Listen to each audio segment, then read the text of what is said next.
हम MRS exam की preparation कर रहे हैं, जिसमें आपको पता है हमारा जो ये मॉक टेस्ट है वो 12 है, ठीक है। और इसी तरीके से हम टीचिंग एप्टीट्यूड का कर रहे हैं। ये किसका मॉक टेस्ट है? आपका एनालिटिकल एबिलिटी और न्यूमेरिकल एबिलिटी का। आपको पता है एनालिटिकल एबिलिटी आपकी 15 नंबर की आनी है, न्यूमेरिकल एबिलिटी आपका 10 नंबर का आना है, मैथ्स जिसे हम कहते हैं, ऐसे रीजनिंग, ठीक है। तो इसके हिसाब से ही हम क्वेश्चंस कर रहे हैं, इसके 15 क्वेश्चन, इसके 10 क्वेश्चन। तो आप देख सकते हो हम 12वां चैप्टर कर रहे हैं, ठीक है, 12वां मॉक टेस्ट डिस्कस कर रहे हैं। और आपको इसे मॉक टेस्ट की ही तरह लेना है, मतलब पॉज करिए, क्वेश्चन का आंसर दीजिए, नहीं बनता है तो आप देखिए, नहीं तो आगे बढ़ जाइए, समय को बचाइए अपने, ओके। और कॉन्सेप्ट को सीखिए। अब हम मिक्स क्वेश्चन की प्रैक्टिस कर रहे हैं, जैसा आपका एग्जाम बनेगा ना वैसा ही। और ये जो है आपका बिल्कुल इजी है। इसमें आपके देखिए, मैं सही बात बताऊं आपको, यदि आपका सिलेक्शन आपको लेना है तो यही चीजें करवाएगी आपका। इसमें नंबर घटने कम होने के चांसेस कम रहेंगे आपके, ठीक है। और बात यह है कि इसमें आप सटीक आंसर दे सकते हो, ठीक है।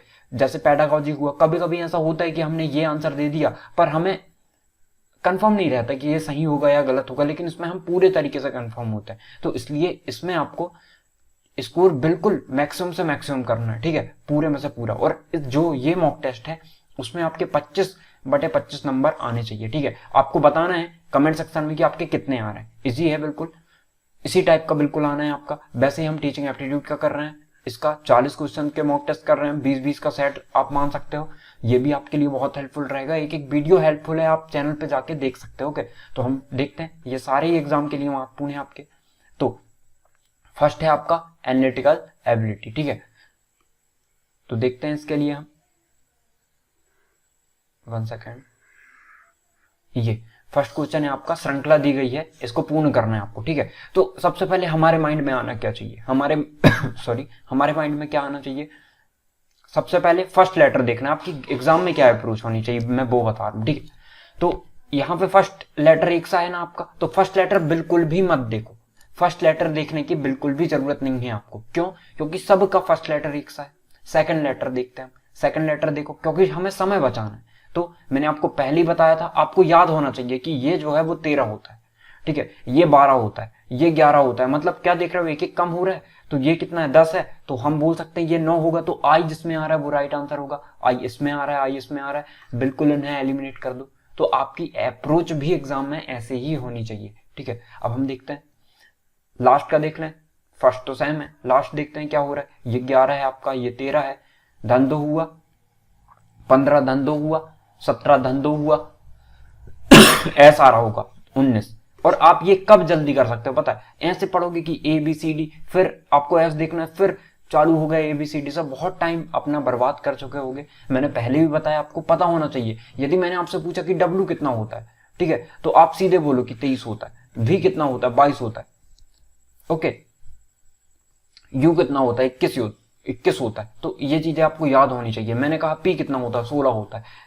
इस तरीके से याद होगा, आप बहुत जल्दी कर पाओगे क्वेश्चन। देखते हैं नेक्स्ट। यदि धन का अर्थ है भाग, गुणा का अर्थ है ऋण, ठीक है, तो ऐसा नहीं पढ़ना है आपको, हर चीजें नहीं पढ़नी, सिर्फ ये देखना है कि इसे हम क्या लिख सकते हैं। देखते हैं भाग को क्या लिख रखा है, ठीक है। भाग को देखेंगे, जहां भाग लिखा है, भाग का अर्थ है प्लस, तो प्लस लगा दिया हमने। अब 8 लिखा है, यहाँ पे 8 लिख दिया। गुणा का अर्थ क्या है? हमें लिखा है गुणा का अर्थ माइनस है, तो माइनस लगा दो सीधे।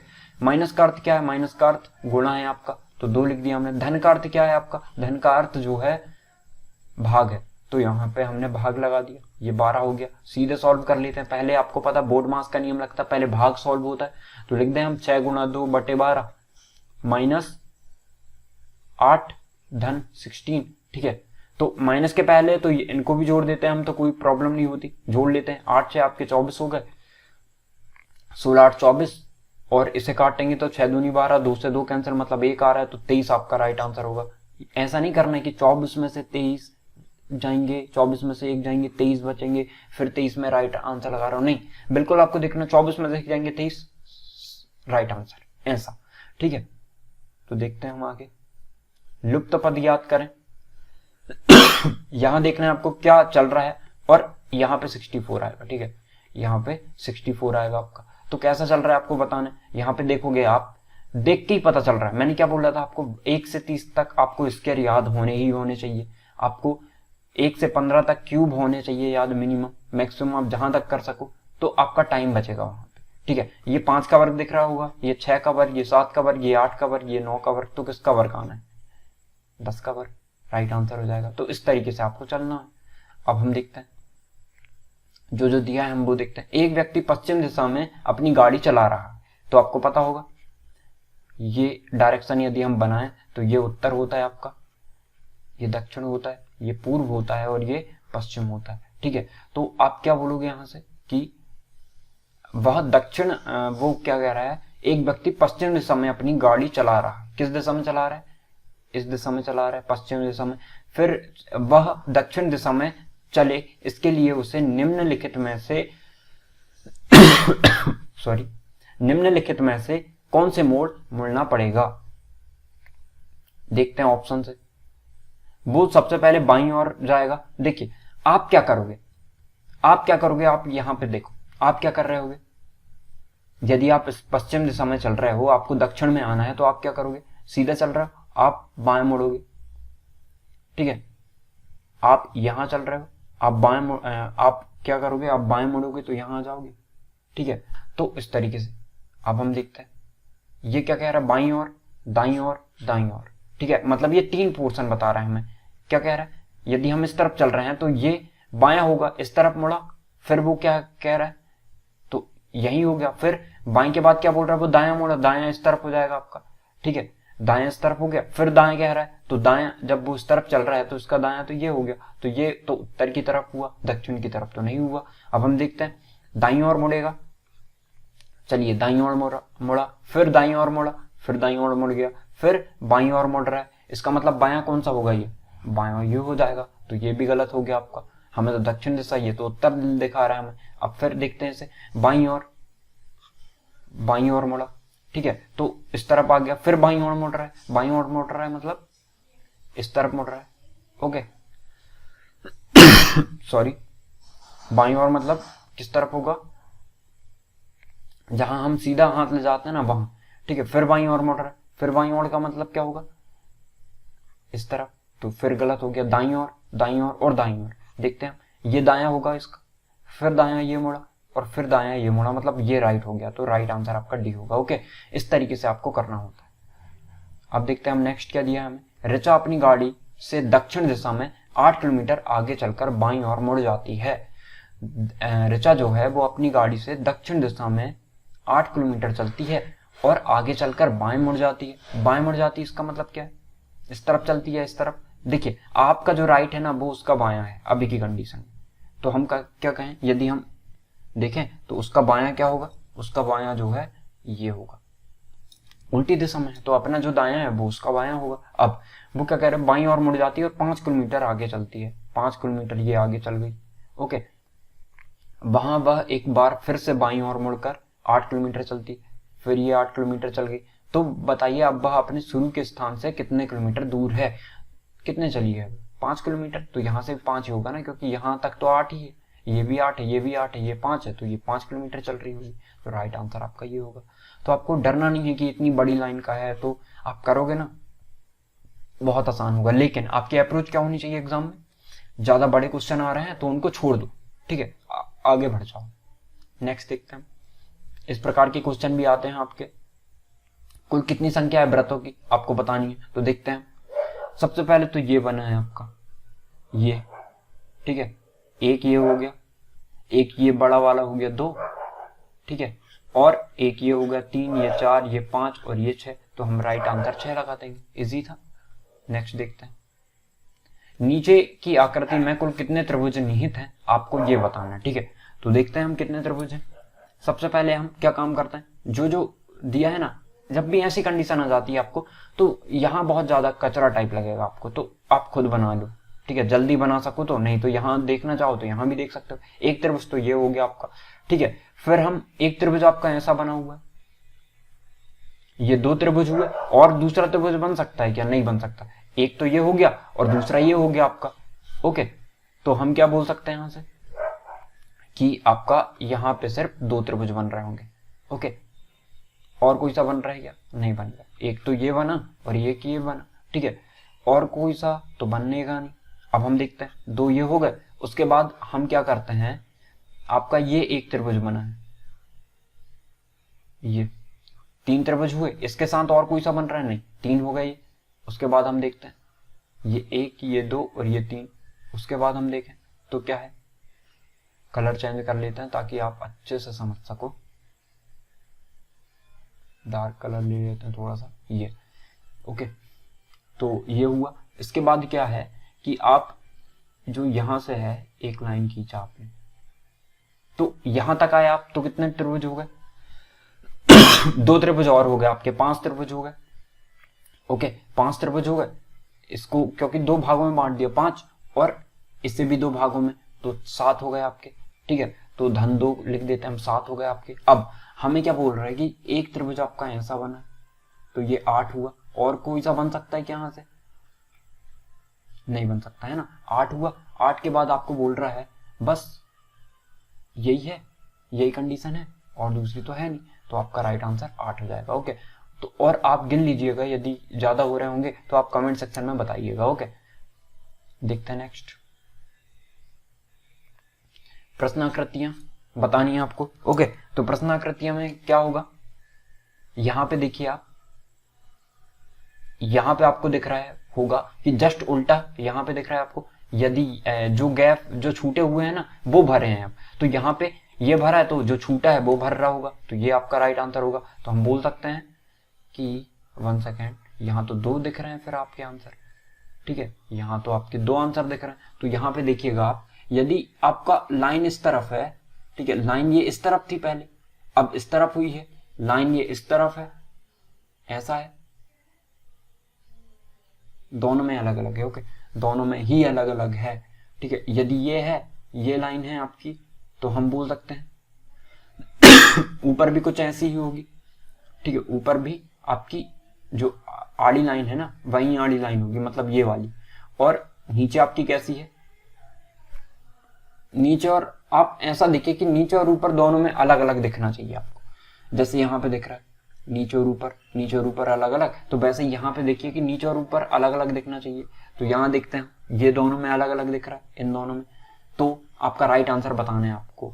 तो देखिए इसमें क्या करना है आपको, यहाँ पे आप देखिए इस कंडीशन को देखिए आप, इनमें इस तरीके से चल रहा है, खड़ी लाइन है तो यहाँ भी खड़ी लाइन है ऊपर, तो आप देखोगे यहाँ पे आड़ी लाइन है तो यहाँ ऊपर आड़ी लाइन होनी चाहिए आपकी। तो आड़ी लाइन किसमें है, आड़ी लाइन इसमें है। ओके, लेकिन आपकी इसमें नहीं है ना, इसमें तो लाइन आड़ी नहीं है आपकी। तो देखिए दो इसमें इस तरीके से है और सिर्फ नीचे वाले को बदल दिया इसने। ठीक है, एक ही तरीके से ला दिया इनको, एक तरीके से तो रह नहीं सकते हमारे, तो ये अलग अलग तरीका होगा, तो ए आपका राइट आंसर होगा। ओके, तो इस तरीके से देखना है हमें। प्रश्नाकृति आपकी ये है।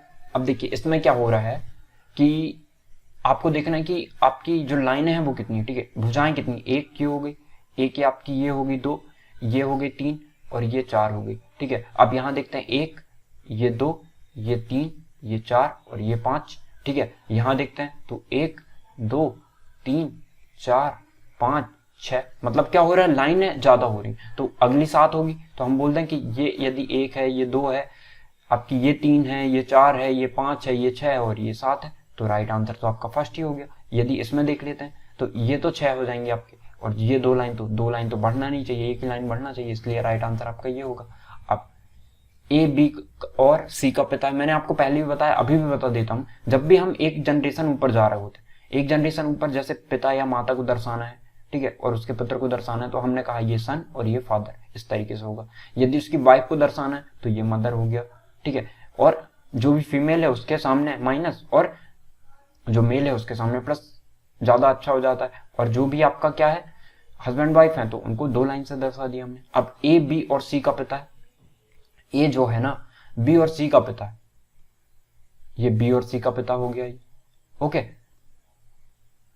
अब हमें बताना बी ए का पुत्र है, बी जो है वो ए का पुत्र है, किंतु सी ए का पुत्र नहीं है, किंतु सी जो है वो ए का पुत्र नहीं।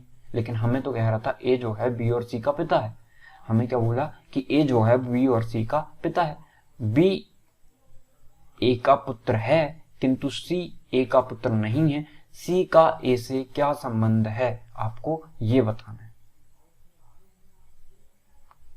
ये कंडीशन तो बहुत जरूर इस क्वेश्चन में थोड़ा सा गड़बड़ होगा, क्योंकि पिता बता रहे हैं हमें, तो सी ए से क्या संबंध है, क्या हो सकता है? सी का ए से ऐसा हो, हाँ बिल्कुल, ये कंडीशन है कि बे ए का पुत्र है पर सी ए का पुत्र नहीं है। इसका मतलब क्या है? सी पुत्री होगी, सी क्या होगी? पुत्री होगी। सी का ए से क्या संबंध है? पुत्री का।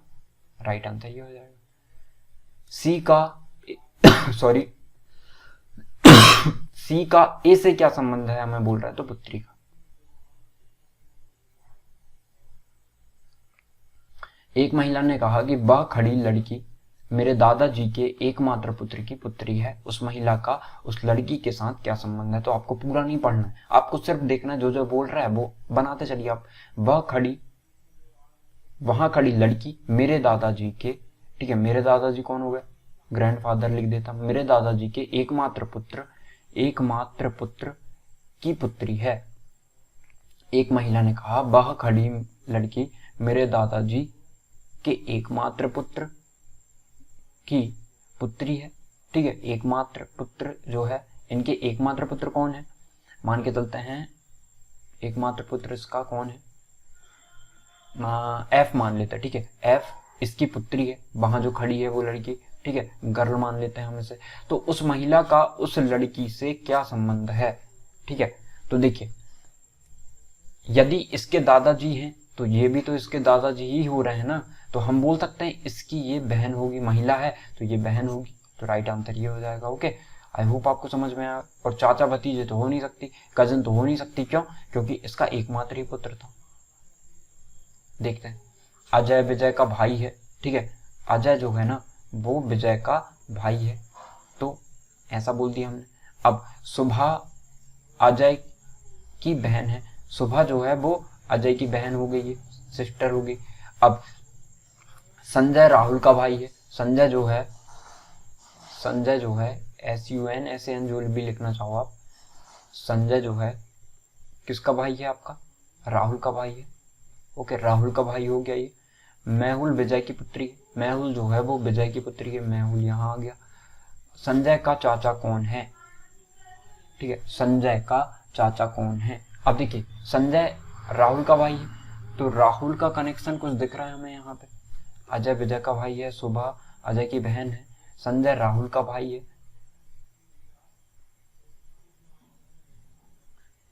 सुभा जो है अजय की बहन है, संजय राहुल का भाई है, मेहुल विजय की पुत्री है। संजय का चाचा कौन है? तो दी गई सूचना जो है अपर्याप्त है। कभी कभी ऐसा भी मिलेगा, क्यों? क्योंकि हम इनकी दोनों के बीच में रिलेशन कहीं से जोड़ ही नहीं पा रहे हैं। ये तो आपकी सुधा है, ऐसा मतलब क्या है यहाँ पे? क्या था यहाँ पे? अजय विजय की भाई है और सुभा था इसका नाम। ठीक है, तो एस का मतलब संजय नहीं होगा, इसलिए आपको थोड़ा सा देखते हुए चलना है। देखते हैं हम नेक्स्ट। अस्तबल, बिल, सुअरवाड़ा, डोंगी, ये सभी क्या है? ये आपका हॉर्स का हो गया अस्तबल। बिल चूहे रहते हैं, सांप रहते हैं। सुअर का बाड़ा कहना चाहिए जहां सुअर रहते हैं। डोंगी ये आपकी एक प्रकार की नाव है, तो ये आपका राइट आंसर होगा। बाकी ये सब मैच खा रहे हैं, तो ऑड वन आउट में हम राइट आंसर कैसे करेंगे? डोंगी, तो ये आपका राइट आंसर होगा।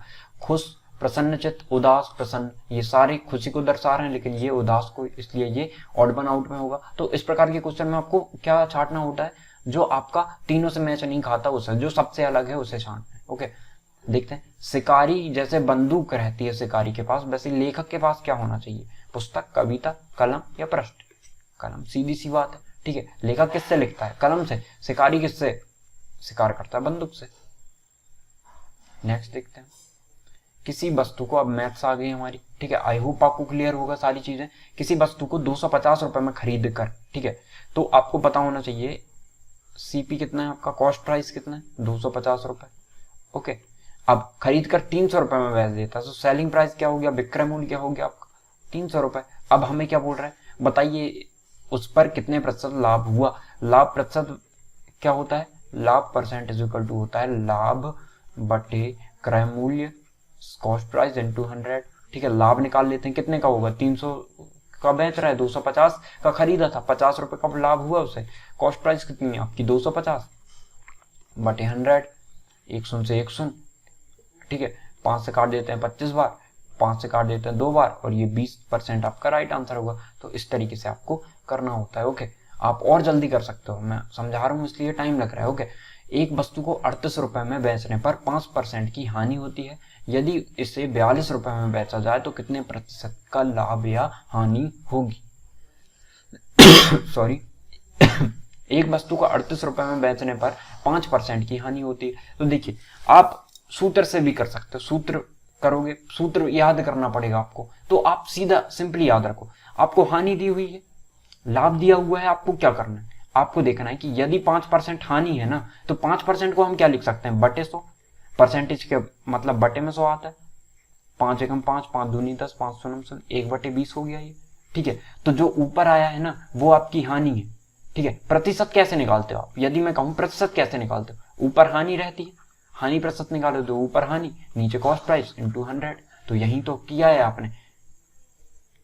ओके, यही किया है आपने। तो आपको बस इतना याद रखना है कि 5% यदि लाभ दिया होता तो ऊपर जो दिया रहता वो आपका लाभ होता, हानि दी है तो ऊपर हानि दी है। मतलब यदि ये कॉस्ट प्राइस है आपका और हानि हो रही है तो आपको पता है ये लॉस है, तो कॉस्ट प्राइस आपको पता है। प्रॉफिट मतलब क्या होता है? प्रॉफिट मतलब आपको ज्यादा में बेच रहे हो, हानि मतलब आप कम में बेच रहे हो, ज्यादा की खरीद के कम में बेच रहे हो। इसका मतलब कॉस्ट प्राइस में से आप हानि को हटा दोगे तो आपका सेलिंग प्राइस आ जाएगी। तो हम बोल सकते हैं कि 20 में से 1 जाएगा तो कितना बच रहा होगा? 20 में से 1 जाएगा तो आप रेशो के देख रहे हो, आप एग्जैक्ट वैल्यू नहीं देख रहे हो। ठीक है, तो 19 आपका एसपी आ गया, एसपी इज इक्वल टू 19 आ गया। अब आप मुझे बताइए कि यदि इसे 42 रुपए में बेचा जाए तो कितने प्रतिशत लाभ या हानि होगी? ठीक है, तो हम सबसे पहले देखते हैं 38 रुपए। एक वस्तु को 38 रुपए में बेच रहा है। ठीक है, तो बैच कितने रहा है? 38 में, पर हमारा कितना है? 19 यूनिट के बराबर कितना आया? 38 आया। तो 1 यूनिट की वैल्यू आपकी आ गई कितनी? 2। 19 दूनी 38, 1 यूनिट की वैल्यू 2 आ गई। तो आप सेलिंग प्राइस कितना था? 20, तो ये कितना हो जाएगा? 40। ठीक है, हानि कितनी की होगी? तो 2 की हानि हो रही होगी आपकी।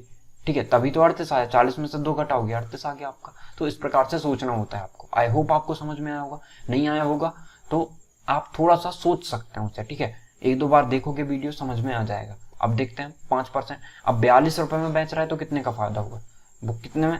38, वो कितने में खरीद रहा है? 40 में खरीद रहा है, 42 में बेच रहा है, 2 का फायदा हो रहा है उसे। कितने में? सॉरी, कॉस्ट प्राइस 40 दी है इंटू 100। 1 जीरो से 1 जीरो काट देते हैं, 2 से काटेंगे 2 दूनी 4, 2 से काट देंगे 5, तो आपका 5% लाभ होगा। ओके, आई होप आपको क्लियर हुआ होगा। नेक्स्ट देखते हैं। 400 रुपए की राशि पर 5% प्रति वर्ष की दर से 2 वर्ष का चक्रवृद्धि ब्याज कितना होगा? तो चक्रवृद्धि ब्याज आपका पता है, फॉर्मूला क्या होता है? CI इज इक्वल टू होता है मूलधन 1 प्लस R अपॉन 100 दर पूरे की घात n, जो कि आपका टाइम दर्शा रहा है। ठीक है, -1। ये फॉर्मूला होता है आपका। आपको ये भी याद होगा, A इज इक्वल टू आप यहां से भी निकाल सकते हो कि 1 प्लस R अपॉन 100 पूरी की पावर n। ठीक है, आपको -1 लगाने की जरूरत नहीं पड़ेगी। -1 क्यों लगाते हैं? क्योंकि आपको पता होगा मिश्र धन इज इक्वल टू क्या होता है? मूलधन धन इंटरेस्ट ब्याज। ठीक है, P प्लस I। और यदि मैं आपसे कहूं कि P, यदि हम क्या निकाल रहे हैं? I निकाल रहे हैं, इंटरेस्ट निकाल रहे हैं, तो I इज इक्वल टू क्या हो जाएगा? A minus P। तो यही तो करते हैं, आप P को माइनस करोगे तो CI आ जाएगा, आपका कंपाउंड इंटरेस्ट आ जाएगा। या आप यहाँ पे -1 कर दो फॉर्मूले पे, जिस तरीके से आप करना चाहो। तो P का गुणा इसमें होगा, फिर P का गुणा इसमें होगा, तो आप माइनस ही तो कर रहे हो ना। ये A निकल रहा है, इसमें आप -P कर रहे हो, मान के चलिए। ये फॉर्मूला होता है। ओके, तो फॉर्मूले से ही करेंगे। बहुत तरीके हैं इसके करने के। देखिए, 5% प्रति वर्ष की दर से 2 वर्ष का चक्रवृद्धि ब्याज याद करना है आपको। सिंपली आप बताओ 5% का रेशो कितना होता है? अभी निकाले था हमने, 1/20। ठीक है, 1/20 को लेके हम, पहले 20 था, ठीक है, अब 21 हो गया। पहले 20 था, अब 21 हो गया। निकाल लेते, 2 दूनी 400, 21 21 हम 441, उसे 41 का 441 आपका कितना आ गया? मिश्र धन, और ये आपका कम आ गया P है, P है ये। तो आपको 41 रुपए का ब्याज प्राप्त होगा। एक कंडीशन तो ये होगी आपकी। इस तरीके से भी कर सकते हो आप, बहुत सारे तरीके हैं। जल्दी करना है तो ये हो गया आपका सक्सेसिव वाला। नहीं करना है इस तरीके से तो सीधे फॉर्मूले पे रखते हैं हम मान। फॉर्मूले पे मान रखोगे तो A इज इक्वल टू निकाल लेते हैं। A इज इक्वल टू क्या होगा आपका? ये मिश्र धन निकाल रहा है, फिर माइनस करेंगे। ठीक है, तो P कितना है आपका? 400। 1 प्लस दर कितनी है आपकी 5% बटा 100, वर्ष कितना है 2 वर्ष के लिए 400, 5 से काट देते 5 दूनी 10, 500 20 से कम 20 और 1 21, 21 बटा 20 गुणा 21 बटा 20 लिख सकते हैं साहब। इसको हम हटा देते हैं, ये हटा देते हैं। तो अब देखिए आप 20 20 40, ठीक है, मतलब 1 शून्य से 1 शून्य काटोगे आप, फिर 2 दूनी 4 2 शून्य लिखोगे और 20 से 20 कैंसिल हो गया, 21 21 441, ए आ गया आपका ये। ठीक है, आपको तो सी आई निकालना है, तो सी आई कैसे निकलेगा, पी को माइनस कर दो तो आपका सी आई निकल गया 41। तो आप जिस तरीके से करो आपका राइट आंसर यही होगा। ओके, आई होप आपको क्लियर हुआ। किसी राशि पर 6% चक्रवृद्धि ब्याज की दर से पहले वर्ष का ब्याज 60 रुपए है तो दूसरे वर्ष का ब्याज कितना होगा। सिंपली बात है, आपको कुछ भी नहीं देखना है, जो मैंने बताया था 6% का रेशो निकाल लो कितना होता है। 6% का रेशो 6 बटा 100, 2 तिया 6, 2 पंजे 10, 200 मतलब 50 से 53 हो रहा है, 50 से 53 हो रहा है। ठीक है, तो 2500 हो गया ये, और 53 का फिर स्क्वायर निकालना पड़ेगा। तो ये थोड़ी सी कुछ लोगों के लिए मुश्किल हो सकता है, लेकिन आसान है। 3 तिरका 9, ठीक है, 5 तिया 15, 5 तिया 15 30, 0 हाथ लाई 3, 55 25 और 3 आपका 28। ठीक है, कितना बढ़ गया 309 बढ़ गया। 309 आपका क्या होगा, ये क्या होगा आपका, ये आपका टोटल एक ईयर का आया है। टोटल कितना आया है ये सॉरी, ये आपका दो साल का आया ब्याज। ठीक है, चक्रवृद्धि ब्याज की दर से 6% चक्रवृद्धि ब्याज की दर से पहले वर्ष का ब्याज आपका 60 रुपए है तो दूसरे वर्ष का ब्याज कितना होगा। ठीक है, तो आपको पता है हमने ये निकाले 2 तिया 6, 2 पंचे 10, 200 50 से 53 हो गया, 50 से 53 जो कि हमने यहाँ किया था ना आपको। आई होप आपको क्लियर हो गया होगा। देखिए 5 का 20 था तो 20 से 21 हुआ था। तो आपको क्या पता है, ये आपका क्या होगा, ये आपका पी है, आपका मूलधन है, और ये आपका ए है। इंटरेस्ट कैसे निकलता है, 8 में से 5 जाएंगे 3, 0 9। ठीक है, अब आपको पता है कि 60 आपका जो है वो क्या है, 60 जो है वो आपका पहले मंथ का है, पहले साल का चक्रवृद्धि ब्याज है। दूसरे साल का क्या होगा, ये तो दोनों का ही हो गया, घटा देते हैं 9, 10 में से 6 जाएंगे आपके, कितने बचेंगे 10 में से 6 जाएंगे। ये तो कहीं ऑप्शन में नहीं दिख रहा है, लेकिन ओके ये ऑप्शन में आपके कहीं नहीं दिख रहा है। तो किसी राशि पर 6% चक्रवृद्धि ब्याज की दर से पहले वर्ष का ब्याज 60 रुपए सॉरी, तो दूसरे वर्ष का ब्याज कितना होगा। तो हमने एक फर्स्ट साल का घटा दिया, इतना तो आना चाहिए था। क्या हमने गुणा में गलती की, ये 50 था 53 हो गया, नहीं यहाँ गलती तो नहीं की हमने। इसमें देख लेते हैं 3 तिरका 9, 5 तिया 15, 5 तिया 15 30 हो गया, हाथ लाई 0 लिखे, हाथ लाई 3, 55 25 और 3 28। यहाँ तो कोई गलती नहीं है, 309 भी आ रहा है। सेकंड कंडीशन देख लेते हैं, शायद ये ऑप्शन गलत होंगे आपके। हो गए, सेकंड कंडीशन देख लेते हैं, फॉर्मूले से देख लेते हैं। ठीक है, यदि कोई गलती कर रहे होंगे तो वो पता चल जाएगी हमें। तो ए इज इक्वल टू क्या होता है आपको पता है ए इज इक्वल टू क्या होता है। अब आपको लगेगा कि क्यों ना एक वर्ष का सिंपल इंटरेस्ट निकाल लिया जाए, कंपाउंड इंटरेस्ट। तो मैं बता दूं, सिंपल इंटरेस्ट और कंपाउंड इंटरेस्ट दोनों आपके एक ही होते हैं, आप दोनों में मान रख के देख लीजिएगा। ओके, मैं ए निकालता हूँ 2 साल का, फिर हम 1 साल का ब्याज से घटा देंगे। ठीक है, तो देखते हैं हम कितना आ रहा होगा आपका। तो पी आपको पता है, पी कितना है, नहीं पी भी नहीं पता आपको। पी नहीं पता तो आपको इस तरीके से ही करना सही रहेगा। लेकिन एक बात मैं बताऊं, ये तो रेशो में आया है आपके। ठीक है, हमें एग्जैक्ट वैल्यू तो पता नहीं है, ये तो रेशो में आया है। तो हम बोल सकते हैं यहाँ पे कि 309 जो है ना, 309 यूनिट की वैल्यू जो है आपके 160 के बराबर है। मतलब यहाँ पे इस विधि से तो ये आएगा नहीं, इस विधि से ये आने वाला नहीं है। ठीक है, एक और विधि आपको पता होनी चाहिए इसके लिए, तभी आ सकता है ये। तो आप फॉर्मूले से भी कर सकते थे, फॉर्मूले से करोगे तो आपको कंपाउंडिंग करनी पड़ेगी। कंपाउंडिंग मतलब आपको पता होगा, जैसे मैं ए निकालूं, यहाँ पे बेसिक से करके बता दूं। ठीक है, 1 प्लस आर 6% है ये दर, समय कितना 2 साल के लिए देखते हैं। तो आप 2 साल के लिए देखो तो कितना आ रहा होगा आपका, यहाँ पे ए अपॉन पी जो है वो आपका आ रहा होगा 100, 106 बटा 100, यहीं आ रहा होगा सॉरी 106 बटा 100 यहीं होगा आपका। तो हम बोल सकते हैं कि ये जो है आपका वो सिंपल इंटरेस्ट होगा और ये जो है वो कंपाउंड इंटरेस्ट होगा, मतलब ए होगा। सॉरी ये जो p है ना, ये p आपका होगा क्या, ये p आपका होगा मूलधन, ये नीचे वाला पार्ट, और ये आपका मिश्रधन होगा। तो हम ये भी मान सकते हैं कि आप इसे क्या कंसिडर कर सकते हो, ये हम इनको काटे यदि तो फिर आप इसमें ही लौट के आ रहे हैं, ठीक है, काटोगे तो फिर यहाँ लौट के आ जाओगे आप, जो कि यहाँ से तो सही नहीं हो रहा है। तो आपकी एक और मेथड आनी चाहिए, जो ट्री मेथड, वो यहाँ वहां से ही सॉल्व हो पाएगा। ये कैसा, 6% की वैल्यू बताइए आप मुझे कितनी होती है, तो 3/50 बोलोगे आप, ठीक है। तो हम क्या करते हैं, 3/50 है ना, 3/50 है, तो जो भाग में दिया है उसका वर्ग कर दो, 2500 हो गया आपका, 2 साल के लिए तो 2500 कर दिया हमने। अब ट्री मेथड से क्या होता है, अब आप करो कि 3/25 कितना होगा, इसका 3/2500 का आपको बताना, 2500 का 3/25 कितना होगा, ओके। 2500 का 3/25 निकाल लेते हैं, 25 में 2500, 300 हो जाएगा ये, ओके।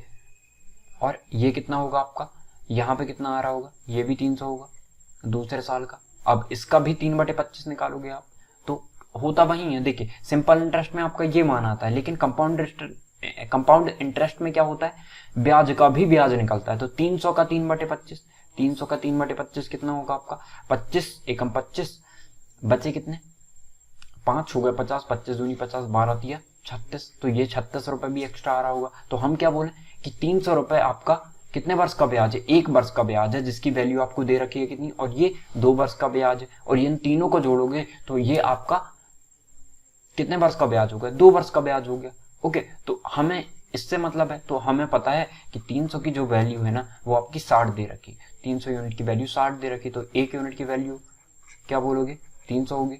तो 1 0 से 1 0 काट दो 6 से 5 काट दो, तो 1/5 आ रहा होगा आपका। तो 36 2 वर्ष का ब्याज कितना है आपका 336, इन दोनों को जोड़ेंगे, इसमें 1/5 कर दो तो आपका राइट आंसर आ जाएगा। 5 छक्के 30, बचे 3 हो गए 36, 5 7 35, बचे 1 हो गए 10, 5 दूनी 10, तो 67.2 आपका राइट आंसर होगा।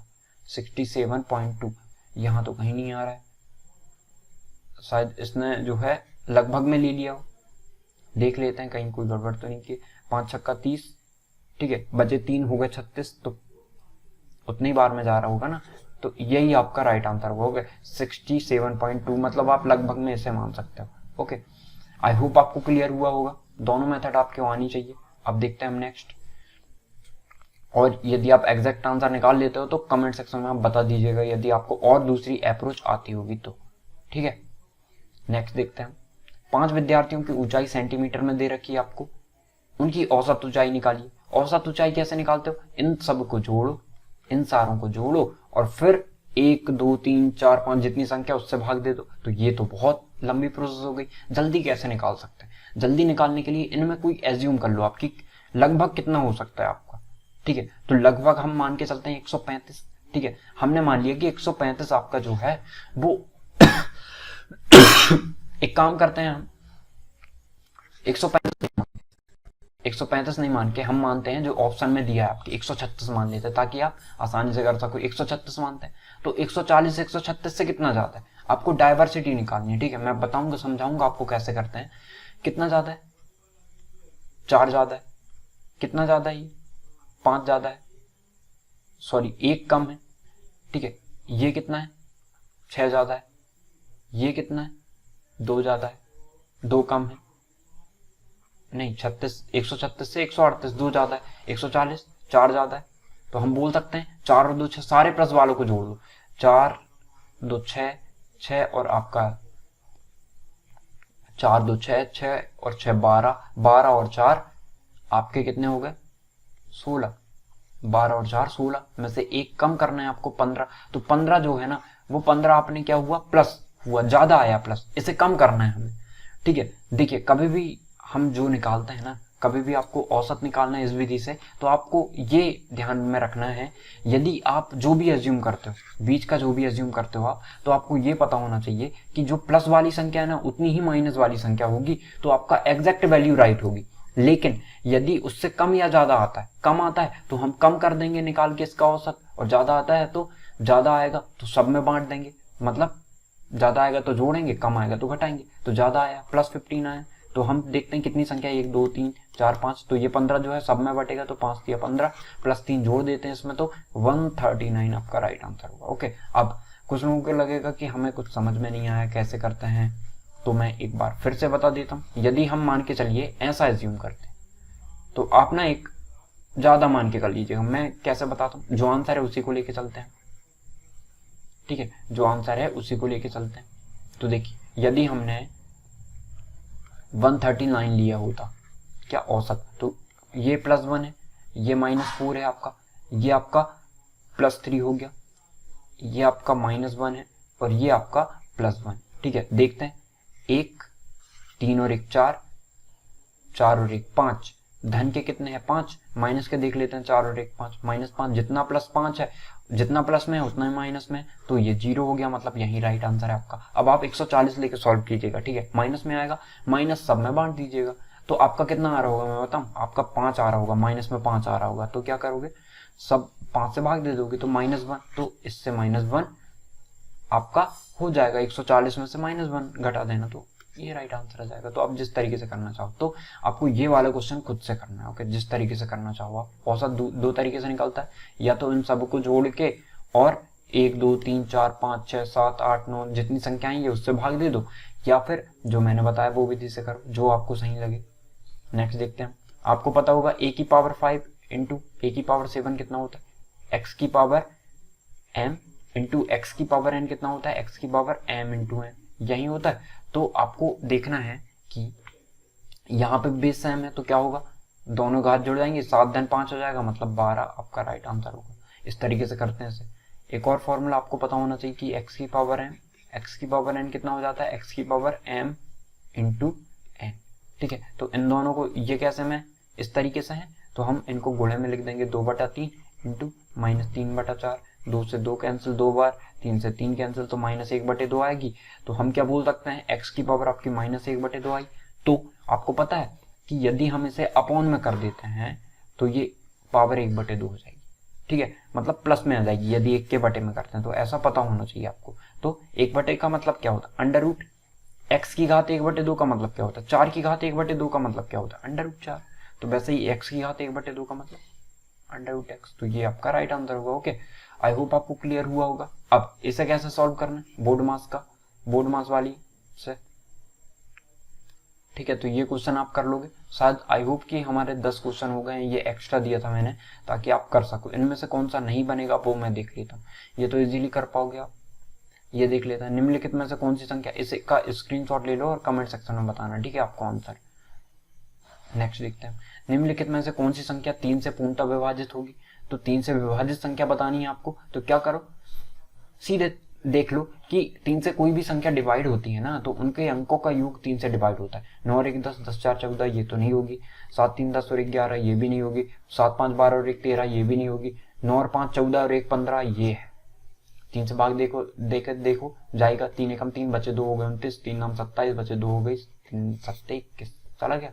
तो इस तरीके से करता है। ये वाला मैंने बहुत अच्छे से समझाया है, ये वाले क्वेश्चन को, तो आप कर सकते हो इसे। क्या होता है, फॉर्मूला बता देता हूँ, आप आसानी से कर लोगे। भाज्य इज इक्वल टू क्या होता है, भाजक गुणा भागफल धन शेषफल।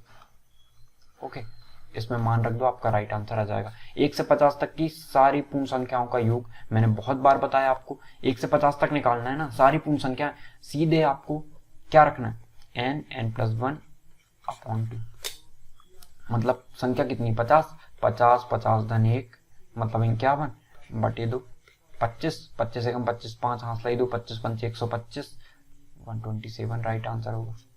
ये राइट आंसर होगा। ओके, फॉर्मूला क्या बताया था मैंने, जब भी ये एपी में होता है ना, ये ऐसा चल रहा है। एपी का मतलब क्या होता है, अरिथमेटिक प्रोग्रेशन में है। इसका मतलब क्या है कि जब हम कॉमन डिफरेंस निकालते हैं ना, तो 1 से निकलता है, 2 में से 1 जाएंगे 1 बचेगा, 3 में से 2 जाएंगे 1 बचेगा। तब आप फॉर्मूला बहुत तरीके से लगा सकते हो। आपको ये पता होना चाहिए कि जब भी हम टोटल योग निकालते हैं और उनका अंतर जो है 1 रहता है, तो इस विधि से निकाल सकते हैं, या फिर आप ऐसा निकाल सकते हो n/2। आपको फर्स्ट संख्या पता है 1 है, लास्ट संख्या पता है आपको 50 है, निकाल लो इनका, और टोटल संख्या कितनी है 50 है, तो भी आप इस विधि से निकाल रहे हो। या फिर एक और विधि क्या है, सम निकालना होता है, तो n/2 2a plus n-1 into D, तो ये आपका इस सूत्र से आ जाएगा आंसर। ओके, आई होप आपको क्लियर हुआ होगा। जो भी डाउट होगा आप कमेंट सेक्शन में पूछ सकते हो। Thank you.